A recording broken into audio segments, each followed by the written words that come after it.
الحمد لله رب العالمين، والصلاة والسلام على رسوله الكريم وعلى آله وأصحابه أجمعين. أما بعد، السلام عليكم ورحمة الله وبركاته. بإذن الله سبحانه وتعالى این حلقه 88 از آموزشی کلمة التوحید لا اله الا الله محمد رسول الله است که معنیش نیست معبودی بر حق بجز الله و محمد صلی الله علیه و سلم رسول الله هستند. به فضل و کرم الله و به رحمتش و به توفیق الله ما در حلقه های گذشته به شما بیان نمودیم که انقیاد چی معنی دارد، که معنی اساسیش باز می گردد پابرجا بودن، ثابت قدم بودن در عمل. البته لغتا و اصطلاحا بیان گشت و دلیل های را از قرآن ذکر نمودیم که بیان می کند که انقیاد شرط صحت لا اله الا الله است و این چنین حدیث های را به شما بیان نمودیم که البته حدیث های صحیح را که دلالت می کند که انقیاد شرط صحت لا اله الا الله است و این چنین اجماع علما را ذکر نمودیم، اجماع صحابه را ذکر نمودیم و این چنین اقوال علمای اهل سنت و الجماعت را از متقدمین ذکر نمودیم که همه اشان می گفتند انقیاد پابرجا بودن و ثابت قدم بودن در عمل نمودن این شرط صحت کلمة توحید است، شرط صحت ایمان، شرط باقی ماندن اسلام و شرط صحت لا اله الا الله است. و دلیل های عقل را هم به شما ذکر نمودیم. پس انقیاد این یعنی عمل نمودن، پابرجا بودن بر عمل، این رکن ایمان است، شرط صحت ایمان است. وقتی که عمل نابود شد، انقیاد نابود شد، ایمان نابود می شود و اسلام هم قائم بر بالای انقیاد است. وقتی که عمل نابود شد، اسلام نابود می شود و این چونین همین انقیاد شرط صحت لا اله الا الله است. ببینید که این عمل هم تعلق به ایمان دارد، رکن ایمان است. تعلق به ایمان ندارد، عمل خود ایمان است، رکن، وقتی که از ایمان جدا کردنش ناممکن است و حقیقت اسلام است و شرط صحت کلمة التوحید است. پس همین انقیاد چند نمود است یا که چند قسم است؟ علما میگن انقیاد دو قسم دارد. قسم اول که علما میگن انقیاد قدری، الانقیاد القدری الکونی الربوبی المتعلق بالربوبیه، انقیاد قدری کونی ربوبی که این رو میگن انقیاد متعلق بالربوبیه، انقیادی که متعلق به ربوبیت است. به مانند این که تمام خلقها، تمام مخلوقات، تمام خلق شده چیزها، آنها در زیر حکم و در زیر امر الله سبحانه و تعالی سر فرود آوردند، به بزرگی الله سر فرود آوردند و به ربوبیت الله سبحانه و تعالی سر فرود آوردند که انا من اسلام قدری و عبودی القدری ربوبی گفته می شد. دلیل بر این سوره فصلت آیه 11 است که الله سبحانه و تعالی می گوید اعوذ بالله من الشیطان الرجیم فقال لها وللارض ائتنا طوعا او کرها قالت اتینا طائعین. الله بر وی گفت و بر زمین گفت شما به خواهیش یا که مجبوری فرق ندارد اطاعت میکنید. البته اینها گفتن که ما به حالت اطاعت به تو آمدیم، یعنی تمام چیزهایی که در روی این دنیا هست، حتی زمین، آفتاب، ستاره ها، تمام مخلوقاتی که در روی دنیا هست، از حیوانات ها و پرندگان، از تمام نمودی انسان ها و جین ها، همه اشان در این حالت اطاعت الله را میکنند، انقیاد دارند، اما انقیاد شرعی نه، انقیاد کونی و قدری متعلق به ربوبیت الله که علاج بیرون شدن ندارند. مشکلی هم جست در اختیار خودشان نیست. در حالت باریدن باران، لرزیدن زمین، مرگ، مثلا آیا کسی میتواند که به مرگ اطاعت نکند؟ نه، هیچ کسی نمیتواند که ضدیت نشان دهد. وقتی که آمد آهسته تسلیم میشود، یا به قم بغل بودن و بای بودن که این قدری هست.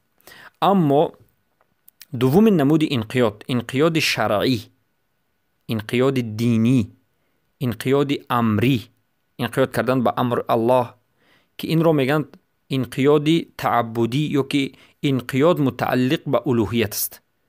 یکمین انقیاد متعلق به ربوبیت، اینش به الوهیت است. این چخیله انقیاد است، انقیاد شرعی. این انقیاد متعلق به ثواب است و به عقاب است. یعنی این نمود انقیاد، پابرجا بودن بر عمل و انقیاد، متعلق به ثواب است و عقاب است. به این نمود انقیاد ثواب داده می شود یا که عقاب، ترک کنید عقاب است. و انمین انقیاد شرعی انقیاد است که مؤمنین خاص همین انقیاد شرعی هستند. آنانی که اطاعت الله را می کنند و انقیاد می کنند به امرهای الله، چگونه که سوره بقره و 131 دلالت می کند. الله میگه اذ قال له ربه اسلم، زمانی که الله سبحانه و تعالی به وی گفت، بکی به ابراهیم گفت که اسلم، گفت اسلمت لرب العالمین، تسلیم شدن به رب العالمین، به رب العالمیان، تسلیم شدن به انقیاد عملی شرعی.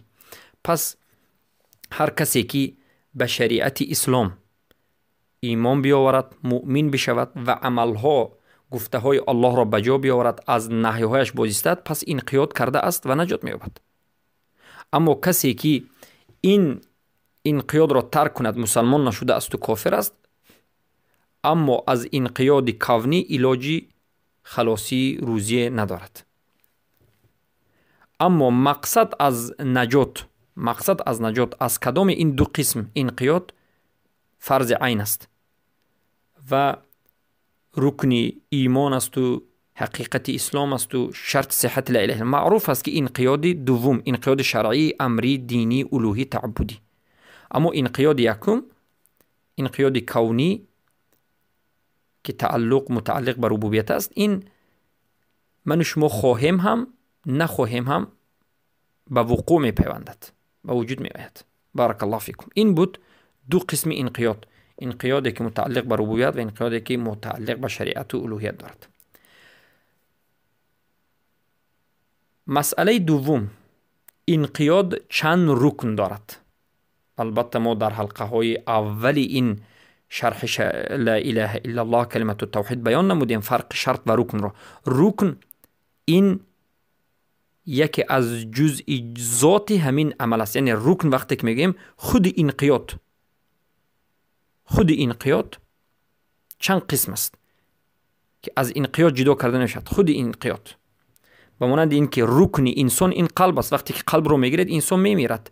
پس انقیاد هم چند چیزی مهمی دارد که وقتی که همین چیزها نابود میشد انقیاد نابود میشد، وقتی که به وجود میاد انقیاد به وجود میاد. دو چیز یا که دو نمود انقیاد، رکنهای انقیاد دو تاست: انقیاد قلبی باطنی و درونی و انقیاد دوم انقیاد ظاهر به مانند انقیاد با زبان و انقیاد با جسم. پس رکن انقیاد دو تاست: درونی و بیرونی. درونی در قلب، انقیاد کردن با قلب به مانند خضوع قلب، اقرار قلب، عزیمه قلب، قصد قلب، ترس قلب، سرفرود آوردن قلب به امرهای الله، التزام قلب، ذلت قلب در نزد الله، شکست قلب، رضا بودن قلب، یقین قلب، صدق قلب، اخلاص قلب، این همه اش انقیاد قلبی است، یعنی عمل قلب، تمام عملهای قلب. ابن تیمیه رحمه الله در کتاب ایمان که ایمان اوسط خود میگویند که فالکفر هو عدم الایمان سواء كان معه تكذيب او استكبار او ایباء او اعراض فمن لم يحصل في قلبه التصديق والانقياد فهو كافر. میگند کفر این نبودن ایمان است. کفر این نبودن ایمان و نابود شدن ایمان است. فرق ندارد که با همراهی کفر تکذیب است، یعنی دروغ شمردن دین است، یا که استکبار و کبر است، یا که سرکشی هست، یا که اعراض است. پس هر کسی که در قلبش تصدیق و انقیاد به وجود نآید این کافر است. چرا که برادران و خواهران موحدم، دین اسلام قائم بر دو چیز است. یعنی وقتی که نظر میکنیم همین دین اسلام به دو چیز می ایستد. اساس دین اسلام دو چیز است. یکمش تصدیق و قبول، یا که قبول و تصدیق.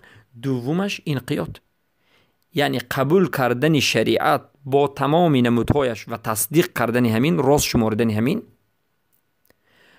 و دوم عمل کردن به طلبات های شریعت. همین دو چیز اساسی چیزی که اسلام در بالای همین است. و تمام کفر هم با تمام نمودهایش در زیر همین دو چیز است، یعنی به دو این چیز زید میاد و کفر وجود ندارد. و کفر هم دو هست، خیلی که ابن القیم الجوزی ذکر کردن. پس بارک الله فیکم. این بود رکن اول.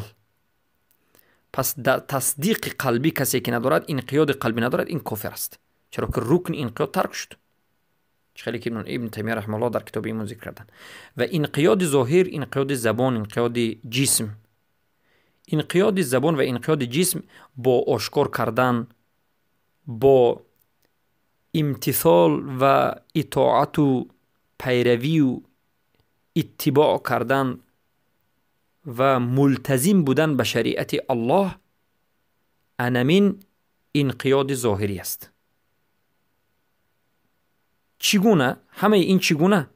همه این عملها را، یعنی انجام دادن امرهای الله، انجام دادن تمام فرضهایی که الله به گردن انسان فرض کرده است، و ترک کردن شرک و ترک کردن چیزهای محرمات و اون چیزهایی که الله نهی کرده است. این انقیاد است. عمل کردن و ترک کردن، عمل کردن امرهای الله، فرائض، توحید و غیره، و ترک کردن کفر، شرک و محرمات و نهی کرده. چخیلی که ابن القیم الجوزی در کتاب الصلاة ذکر میکند، الصلاة و قدرها، میگند که اذ لو اطاع القلب و انقاط، سخن در حقیقت بینهایت بزرگ است. میگن اذ لو اطاع القلب و انقاط لاطاعت الجوارح و انقاطت.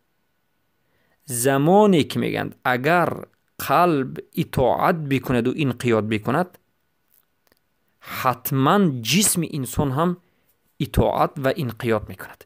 معنای سخن این است که اگر در حقیقت قلب انسان، دل انسان اطاعت الله را بکند، انقیاد به الله داشته باشد. انقیاد را ما گفتیم تصدیق، اخلاص، خشوع، خضوع، ذل، عزیمه، تصدیق، نیت صالح، این همه اش عملهای قلب، انقیاد. در حقیقت وقتی که قلب انسان صالح است، جسم انسان خواهد و نخواهد هم صالح می شود و عمل رو انجام میدهد. و این معنای سخن رسول اکرم صلی الله علیه و سلم است که رسول اکرم صلی الله علیه و سلم میگن فإن للجسد مضغه. البته میگن در جسد انسان یک گوشت پاره هست که فاذا فسدت فاذا صلحت صلح القلب كله. همین گوشت پاره اگر صالح شود، یعنی انقیاد بکند، اطاعت الله بکند، اخلاص داشته باشد و عزیمت داشته باشد، تصدیق داشته باشد، اقرار داشته باشد، خشوع داشته باشد، رغبه و رهبه داشته باشد، و تمام این یقین و صدق و اخلاص و محبت و قبول و انقیاد را داشته باشد، صالح شده است. میگن تمام جسمش صالح می شود. قلب که صالح شد، جسم صالح می شود. پس این انسان ها، برادران و خواهران موحد رو میبینیم که ظاهرا صالحند، دلالت میکرد که قلبشان صالح است. رسول الله میگن فاذا فسدت فسد القلب، فاذا فسد فسد العمل كله او الجوارح كله او الجسم كله. وقتی که قلب فاسد شد، یعنی که وقتی که قلب اطاعت نکرد، تصدیق نکرد، عزیمه نکرد به خاطر الله، یقین و صدق و اخلاص و محبت و قبول و انقیاد نکرد، قلب فاسد شد، عمل هم، جسم هم فاسد میشد، جوارح هم فاسد میشد.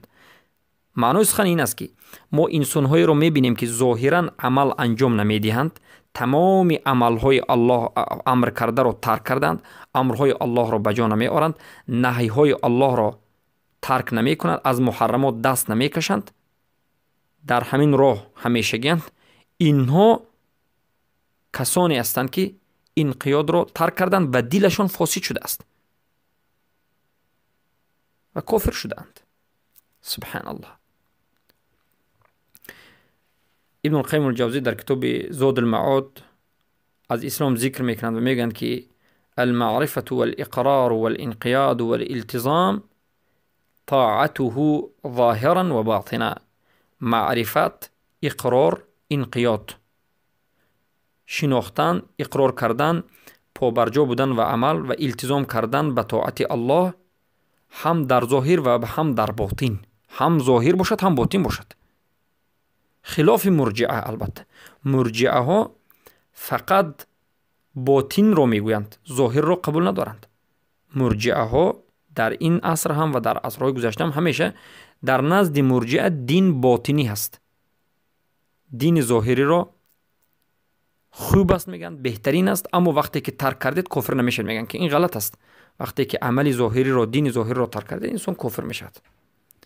و ابن تیمیه رحمه الله در شرح عمده ذکر میکن و میگن که الطاعت والانقیاد انما يتم بالفعل لا بالقول فقط، فمن لم يفعل شيئا فما دان الله دینا ومن لا دین له فهو کافر. میگن طاعت و انقیاد همان وقت پره می شود و کامل می شود که عمل به وجود آید. پس طاعت و انقیاد این فقط به گفتن و به نطق و به سخن نیست، بلکه همان وقت کامل می شود که عمل به وجود آید. یعنی فقط به زبان لا اله الا الله گفتن کافی نیست، بلکه باید عمل به وجود آید. الله در قرآن به من و شما چندین بار امر کرد که مرا طاعت کنید، مرا اطاعت کنید، مرا اطاعت کنید، به من انقیاد کنید. همین طاعت و انقیادی که الله گفته است، این به سخن می شود یا که به عمل؟ شیخ الاسلام میگن که حتما به عمل. پس هر کسی که عمل نکند میگن دین ندارد، دین الله را انجام نداده است. هر کسی که دین ندارد پس او کافر است. بارک الله فیکم. پس ببینید که مسئله بزرگ است. پس انقیادی ما گفتیم انسان هم باید ظاهری باشد و هم باید باطنی باشد، یا که هم باید باطنی و هم باید ظاهری باشد. انقیاد فقط باطن نیست یا فقط ظاهر نیست، هر دوش است. علما برای همین میگن که انقیاد باطنی، عملی درونی قلبی انسان لازم میشمارد و ملزم میشمارد و ضرور میداند که انقیاد ظاهری هم به وجود آید. و اگر یکی از این انقیاد، یعنی انقیاد ظاهری یا انقیاد باطنی نابود بشود، اسلام و توحید هم نابود می شود. پس اسلام انسان همان وقت صحیح است، درست است. ایمان انسان همان وقت صحیح است، درست است. توحید انسان همان وقت صحیح و درست است و قبول است و انسان را نجات می دهد که انقیاد، یعنی عملی درونی قلبی انسان و عملی بیرونی ظاهری انسان به وجود آید. عملی قلبی به مانند چه خیلی گفتیم، تصدیق، اخلاص، عملهای درونی، توکل، عملهای درونی و غیره و غیره که به نهایت زیادند که ما ذکر کردیم. و این شرط های لا اله الا الله غیر از علم دیگه همه اش هم میتواند که عملی درونی باشد و علم رو هم علما عملی درونی هم گفتند، قلبی. و عملی باطنی به مانندی گفتن لا اله الا الله، ذکر با زبان، و عملهای جسمی به مانندی نماز خواندن، روزه داشتن، زکات دادن، حج رفتن و غیره و غیره و واجبات رو بجا آوردن و ترک کردن محرمات، ترک شرک و ترک دیگر از محرمات.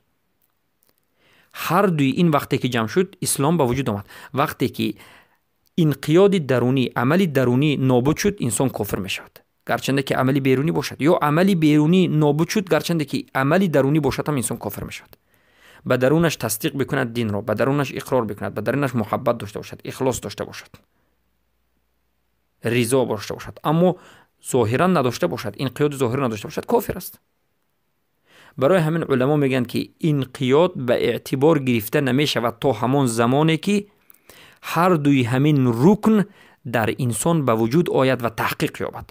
همان وقت انقیاد قبول می گردد و به اعتبار گرفته می شود که انسان هر دوی این رکن را، انقیاد ظاهری و انقیاد باطنی را جمع نماید.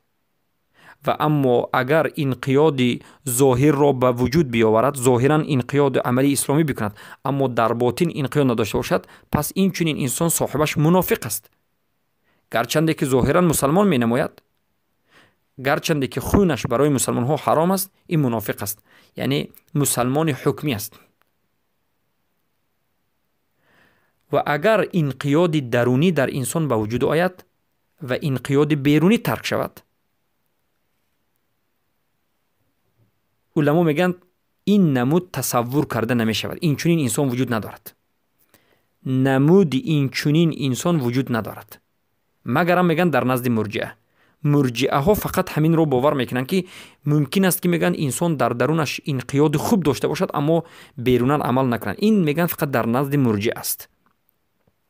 چرا که مرجئه ها تلازم یعنی لازمیت رابطه بین ظاهر و باطن را ترک میکنند، رد میکنند.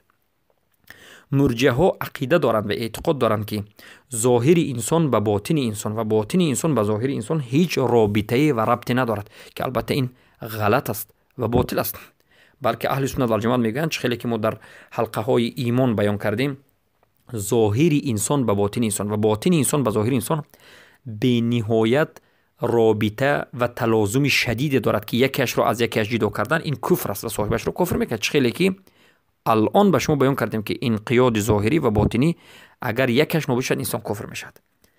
پس گفتیم هر کسی که ظاهرا انقیاد را، عمل را انجام داد، اما باطنش ندارد، این منافق است، گرچنده که مسلمان میتوبد. اما انسانی که باطنا انقیاد را به وجود آورد، ظاهرا ترک کرد، علما میگن که این خیلی انسان وجود ندارد. چرا که هر کسی که در حقیقت قلبش صحیح باشد، درست باشد، سالم باشد، این ناممکن است که ظاهرا عمل نکند و تصور کردنش ناممکن است. بارک الله فیکم. پس برادران و خواهران موحدم، این بود انقیاد و قسم ها و اهمیت آن. باید دانید که این عمل ظاهری، یعنی انقیاد، عمل ظاهری که متعلق به جسم است، رکن ایمان است و هر کسی که ترک میکند، از انسان ترک میکند، بالکل ترک میکند، کافر است، یا که نماز را ترک میکند کافر میشود.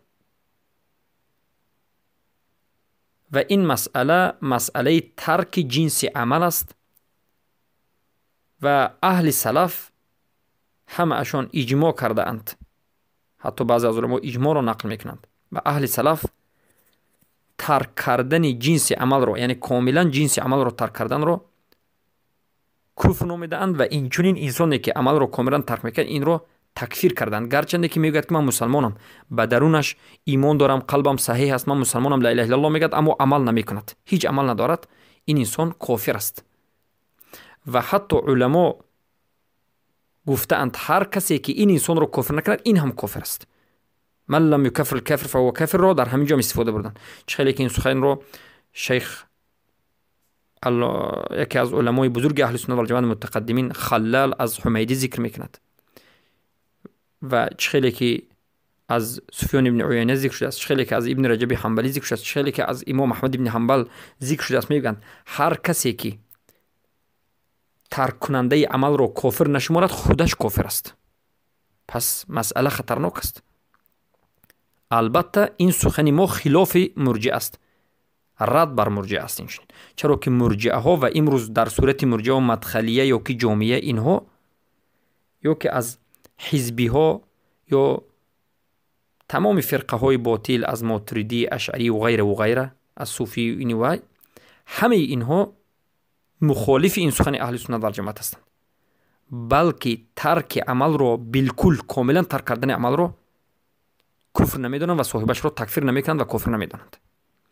ابن القیم الجوزی در کتاب صلات میگه لو اطاع القلب وانقاد لاطاعت الجوارح وانقادت. خیلی که بیان کردیم اگر قلب انسان اطاعت کند، انقیاد داشته باشد، حتما جسم انسان هم اطاعت میکند و انقیاد میکند. وقتی که جسمان انسان عمل نمیکند این دلالت میکند که قلبش ناپاک است. و حافظ الحکم میگن که رحمه الله و محال ان ينتفي الانقياد الجوارح بالاعمال الظاهره مع ثبوت عمل القلب. و این میگن بینهایت محال است که انسان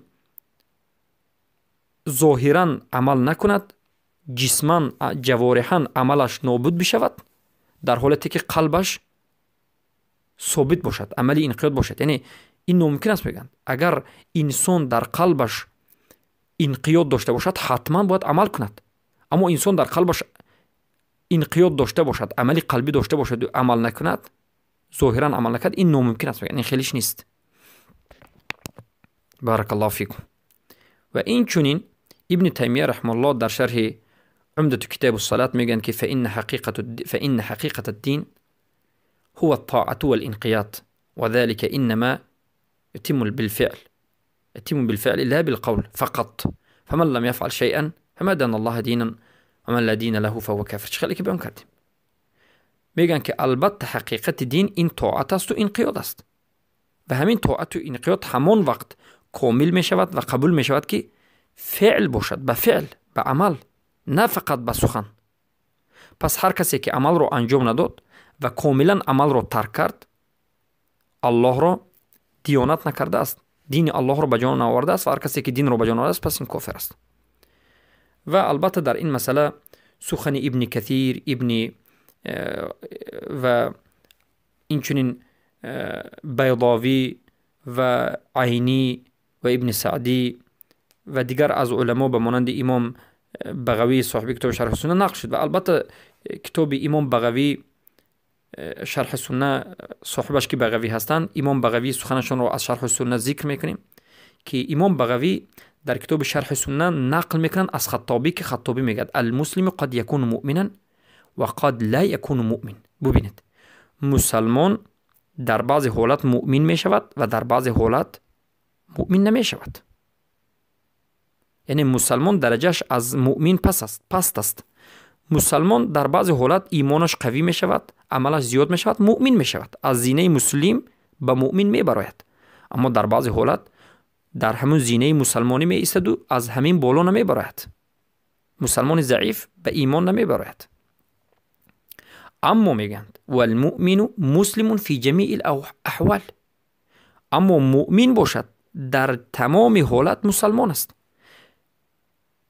چرا که مؤمن اول مسلمان بود، بعد مؤمن شد، ایمانش قوی شد، عملش زیاد شد، مؤمن شد. انسان مؤمن همیشه مسلمان است، اما انسان مسلمان که ایمانش ضعیف است همیشه مؤمن نیست. در بعضی حالات مؤمن میشد، در بعضی حالات بعضی از مسلمان ها مؤمن نیستند. پس ببینید مقصد از سخن چیست؟ چرا که اصل اسلام این تسلیم شدن و عمل کردن است و اصل ایمان تصدیق است. و می شود که میگن شیخ خطابی و قد یکون المرء مستسلما فی الظاهر غیر منقاد فی الباطن، و در بعضی حالات می شود که انسان در ظاهر تسلیم بشود به دین اما در باطن انقیاد نداشته باشد. درست است، منافقا همین طور است. بعضی حالات می شود که انسان منافق است از سبب همین ظاهرا اسلام رو حکمهای ظاهری رو به جا می آورد. ظاهرا انقیاد میکند اما باطنا ندارد. این کسی که گویا که اسلام رو گویا که قبول کرد، ظاهرا حکمش حکم اسلام ظاهری است، مسلمان حکمی، اما میگن شیخ خطابی ناممکن است، اما نمی شود که میگن ولا یکون صادق الباطن غیر منقد فی الظاهر، اما نمی شود که انسان در باطن صادق باشد و ظاهرا عمل نکند. یعنی کسی که باطنش درونش صادق باشد، درست و صحیح باشد، قلبش در حقیقت پاک باشد، همین انسان حتما در ظاهر هم انقیاد میکند و عمل میکند. اگر قلبش صادق باشد، باطنا صادق باشد، این ناممکن است که عمل نکند، حتما باید عمل کند. اما می شود که میگن انسان ظاهرا عمل کند و باطنش ویران باشد. چرا که تمام مؤمن مسلمان است. یعنی تمام کسی که تصدیق به درونش کرده است، ایمان تصدیق کردن گفتیم. چرا ایمان تصدیق کردن اگر باشد، هر کسی که تصدیق میکند این مؤمن است و همه مؤمنی که تصدیق کرده است این مسلمان شده میتواند. و اما همه کسی که ظاهری اسلام رو قبول کرده است، انقیاد کرده است و تصدیق رو نآورده است، این مؤمن شده نمیتواند. بارک الله فیکم. و البته این سخن بینایت بزرگ است و در کتاب شرح السنه مجله اول صفحه 2 ذکر شده است. بارک الله فیکم. با همین حلقه رو به پایان میرسانیم.